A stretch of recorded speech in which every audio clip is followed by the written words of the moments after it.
L'arrivée effectivement dans ces nouveaux locaux de deux nouvelles doctoresses, Aude de Bouffe à ma droite et Mathieu Chevalier à ma gauche. La maison de santé d'Avallon, ça fait depuis 2017 qu'on existe, que le projet est né, toute petite équipe, et petit à petit en fait l'équipe s'est étoffée avec des paramédicaux, avec le Dr Beaugrand également, qui est à Avallon. En 2021, M. Chevalier est arrivé. En tout, dans la maison de santé, il y avait 5 médecins. 4 dans les locaux au 4e.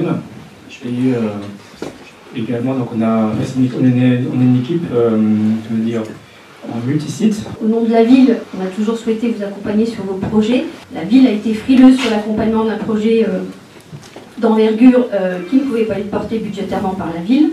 Ça a été discuté, ça a été entendu, et la réorientation de votre projet pour rester sur le quartier, c'est notamment ça que je voudrais mettre en avant, mais surtout avec une équipe pluridisciplinaire que vous venez de présenter, et l'équipe médicale, paramédicale, c'est surtout aussi la coordination qui est faite entre ces différents professionnels qui est très important, et l'on voit bien quand on regarde sur d'autres maisons de santé, cette coordination n'est pas forcément évidente.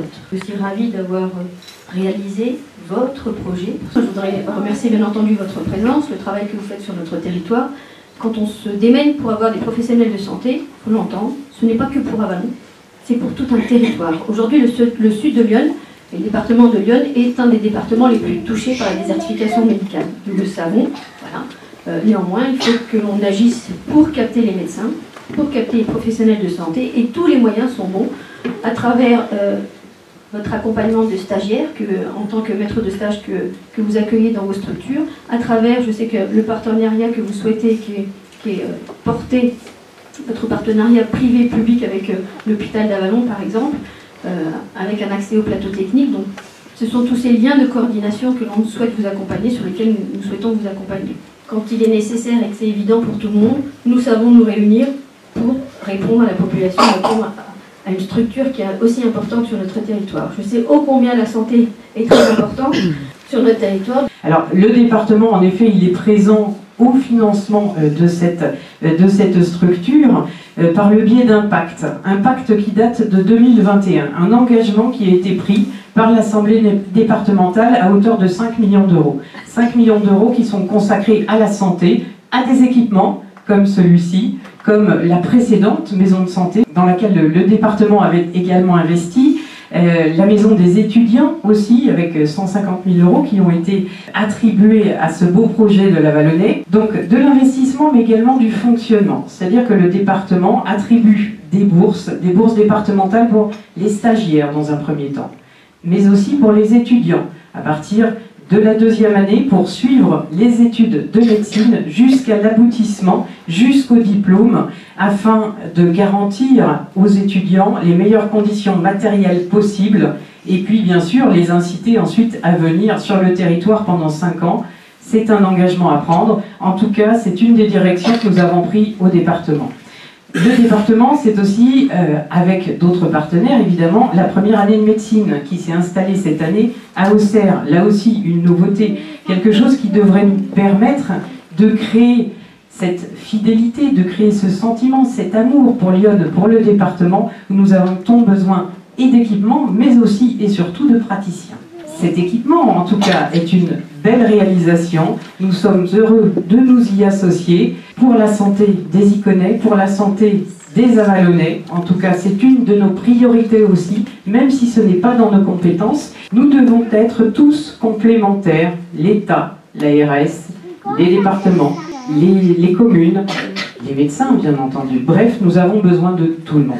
Il faut quand même souligner la complémentarité, en tout cas du département et de l'État, dans une volonté véritablement de faire de la santé une politique prioritaire. Pour nous, c'est le cas, en tout cas s'agissant de l'État et de l'action prioritaire dans Lyon, mais c'est aussi le cas s'agissant du département, et je crois que ça se voit sur différentes opérations, évidemment les maisons de santé. Vous l'avez dit, la première année de médecine, un projet qui durait depuis quelques temps, donc finalement ça a pu se faire, mais également la multiplication des contrats locaux de santé Donc c'est-à-dire qu'il y a véritablement une implication des collectivités publiques et des différents partenaires sur une offre santé diversifiée. Alors, ce qui est bien justement de venir ici, c'est de voir la jeunesse de l'équipe, et ça c'est quand même très encourageant. C'est encourageant à la fois pour vous, parce que ça veut dire que vous êtes venus, donc vous avez un intérêt à venir ici, mais également évidemment pour la population de façon générale. Et ça ne peut évidemment que donner du dynamisme, ça ne veut pas dire que parce qu'on est plus âgé, nous ne sommes pas dynamiques. C'est pas dire ce que je n'ai pas dit. C'est vrai que d'attirer également des jeunes en stage, voire ensuite pour les internes, pour les hôpitaux, c'est un élément qui est fondamental. On ne peut que s'en réjouir.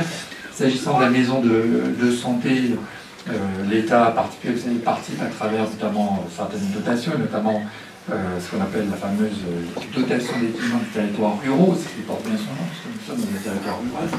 Donc ensuite, il faut trouver évidemment les personnels, c'est-à-dire les professionnels, pour être dans ces maisons de santé. Alors, vous parlez d'un 5e étage, je l'entends et j'en suis très très heureux, mais il ne faut pas non plus se retrouver, il faut quand même le dire, dans des situations où les collectivités publiques finalement financent des structures et où il n'y a pas forcément de médecins en tout cas, et donc là ça pose d'autres problèmes.